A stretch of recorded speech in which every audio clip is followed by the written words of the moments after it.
Hi everybody, welcome to my video. Today I'll be explaining the differences between a nation, a state, and a regime.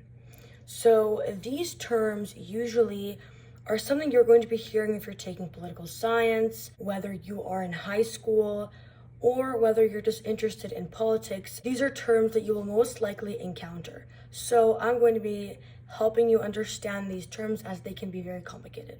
What is a nation? A nation refers to a group of people / a collective that share common culture, history, language, and ethnicity within a specific territory.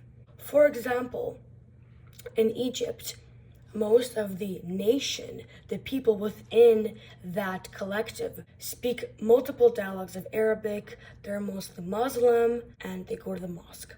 So these nations are placed within different countries. When people ask what is a state is actually another word for a country. So a state is a political entity that has supreme power over a specific population, territory, or nation. This relates to a nation because within this group of people in the nation, the state, the governing system, is what controls the people in the nation. Most of the states are sovereign, which means there is a right for that system to be self-governing. It is the government's job to protect us as citizens. Basically, the state is protecting and has authority over the group of people within the nation. Sovereign state must include a country, needs to be able to have some sort of international relations with other countries, such as making alliances and deals to help fund different countries and make amends. Moving on, what is a regime? A regime is a very important part of the state.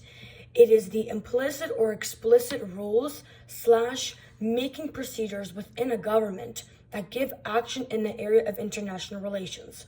What does that mean? This means that in states, there are different types of ruling governments. There are more strict ones or less strict ones. The three most common types of regimes are democracy, monarchy, and dictatorship. Democracy, we can think of a country such as Canada, which is very liberal. It has that sense of freedomness and sovereignty. For monarchy, we can think of a country such as Saudi Arabia. For a monarchy, the rules are more strict and the system operates a little bit differently, since it is required that the leaders are hereditary in order to hold a position in government. Moving on to the third regime, it would be dictatorship. Dictatorship can be seen in two ways: authoritarian and totalitarian. An authoritarian approach sees lots of control over its citizens and has freedom, but it is limited.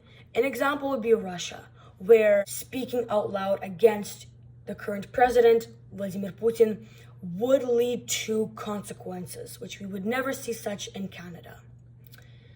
And the most extreme would be totalitarian, which is seen in North Korea, where there is almost no personal freedom and punishments are extreme, often capital. So to get a broader idea of these terms, a state is basically like a country that has a government, that has a system that's ruling itself and protecting its citizens.